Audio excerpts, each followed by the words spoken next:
Hello beautiful, welcome back. If you are new around here, my name is Bettina. I'm the makeup enthusiast. In this video, I'm here to bring you my next update on my Pan Those eyeshadows.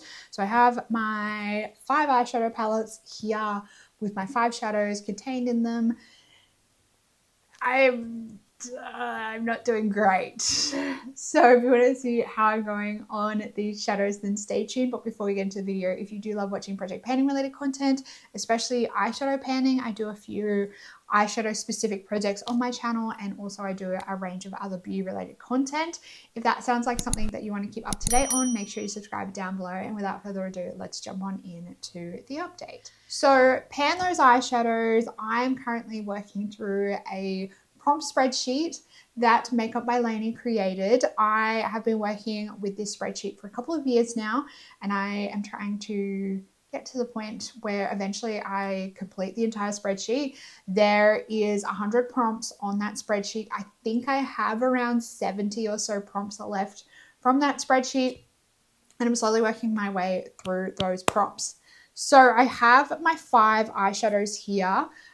2 of them rolled in last month, and then a couple, I think two rolled in last month. 2 have been in the project since the start of the year, and 1 is sitting around the midpoint being rolled in.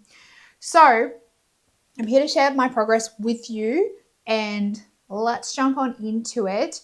Now, this month, there's actually only 1 shadow that I haven't touched at all since whenever it was last time, and that's my Cleona shadow. So I did rotate in the color Bloodline, and that was to match the prompt of a multi-chrome shadow. So Bloodline is this one down the bottom here. Now, since the start of the project, I've only used this one 4 times, and I believe that was the first update. Since that update, I haven't actually used this one at all. I do plan on using it, I promise. I just haven't gotten around to it. Actually, now that I look at this shadow, this one would potentially go really well with some of the shades from my palette that is in my Project Level Up. So now that I've seen that, mental note made, and I might be able to get a few uses on it between now and the next update. So unfortunately, that one's not going very well. We only have 4 uses in total, 0 uses since the last update.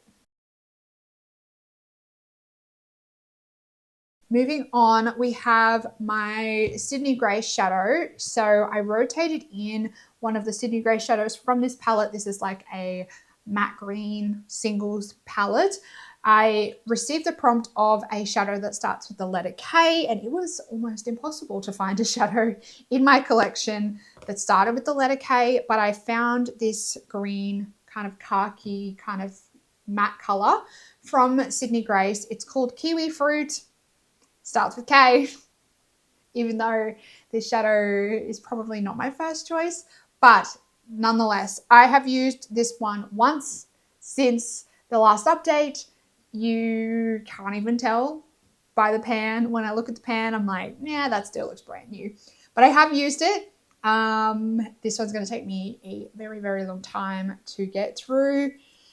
If I knew, I might have to go hunting in my collection again, because if I knew that there was an easier shadow starting with the letter K in my collection, I would have started with that.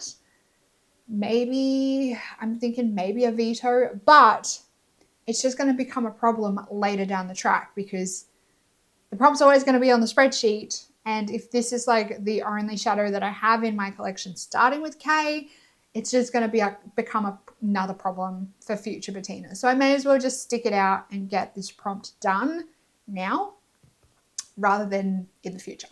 And while I have a few like greens floating around, I may as well keep it in the project, even though I don't want it to stay. I don't think I've ever vetoed a shadow, but I'm just thinking like, yeah, the prompt is going to come up again if I veto it now. And if that's like the only K shadow that I have in my collection, it's just going to come back into the project at some point in the future. So I may as well just keep going. My Odins eyeshadow.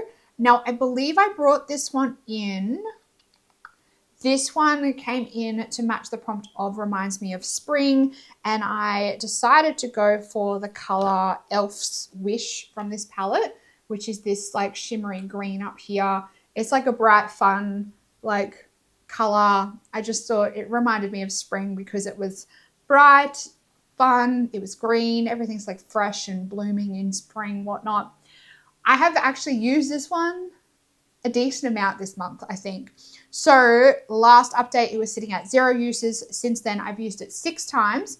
Now, I will say my nails are looking pretty ratty now, but I actually paired this one over a clear gel nail polish, and this is the effect that it gave. I need to redo it, but that resulted in 5 of my 6 uses, and then I used it on my eyes once. So I actually have a nice dip starting to form in there, and I reckon if maybe I painted my nails once, or if I did my eyes a handful of times, I think that I could potentially have pan hit on this one, because the dip's actually quite noticeable and decent. I have a feeling these pans wouldn't be that deep, so I reckon I could potentially have pan hit on this one by the next update if I do manage to at least paint my nails like once or twice again, or use it on my eyes a handful of times. I think that I could find the pan pretty easily if I just use it a bit more, obviously. But I think that sitting between maybe like 10 to 15 uses, I think I'm going to find the pan on that one. Then we have my 2 shadows that I rotated in last month. So we'll start off with the Kados eyeshadow. Now this one rotated in to match the prompt of a shadow that starts with the letter G. So this is the Futurism 7 Sashimi City palette, and I rotated in this color here, which is called Gourmet. And I've only used this one twice, but I feel like you can tell that I have got some use on it.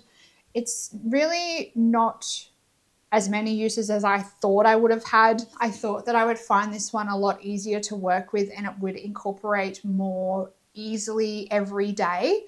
But that hasn't happened, which I'm a little bit surprised about.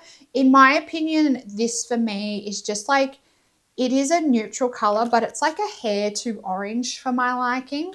So I haven't been reaching for it as easily as I anticipated, but I'll get there. I'll get there. I think if I just either hit pan on other shades that I'm currently working on, or just find a nice everyday eyeshadow look that I like where I use this one, once I find that, like that nice balance of a good way to use it, I will use it very regularly and consistently, and I'll easily hit pan on it. I just haven't found like a good combo just yet for an everyday eyeshadow look. Like an eyeshadow, and when I say everyday eyeshadow look, I say like that to me means an eyeshadow look that I can wear to work and it not be too like out there and noticeable for my bosses. I like to keep it somewhat, you know, work friendly, work appropriate, like corporate appropriate for my work. And sometimes with eyeshadows, it takes me like a few attempts. Once I find like a nice look that I can replicate very easily on like a daily basis with eyeshadows, I'll just like use them until I hit pan. But I just haven't done that yet with this one. And then the last one I need to update you on is my Glamonatrix Cosmetics Pretty in Pastel. I rotated in the color Magical, and this was to match the prompt of, I think it was a shimmery yellow. It was a yellow shadow shimmer, and I rotated in Magical. I have only used this one once, and I don't know if you can, there is a little bit of pan disturbance. I was like, it doesn't look like I've touched it. But there is a little bit of pan disturbance when I look closely at it. I know for a fact, because I have panned shadows in a Glamonatrix palette that is the same format as this one, when I focus on it and use it very regularly, with the shimmers especially, it's very easy to hit pan and it doesn't take too long to hit pan. So I just highlight that and say that to remind myself, I guess, that it's easy to hit pan on these when I use it consistently. It's just the fact that it is a yellow shimmer shade, and yellow shimmers are not the easiest to pair with other shadows. Like, it kind of is a shadow color that doesn't naturally pair easily with some other colors that I'm currently working on. So all in all, I need to pull my finger out, but we're going to get there. I am hopeful that at least next month I might have at least one, maybe two pans. I'm going to go redo my nails, and that will definitely get me some good progress on at least one of these shadows. Maybe I might hit pan. So wish me luck over the next month. I'm hopeful that I can just knock off at least one or two more pans. We'll see. That's my update. If you did enjoy it, give it a big thumbs up. Make sure you let me know down in the comments how you're going on your panning. If you're currently trying to pan any eyeshadows, let me know down in the comments. If you enjoyed it and you want to keep up to date on any of my future project pan updates or any of my other beauty related content, make sure you subscribe down below so you get notified when those videos go live.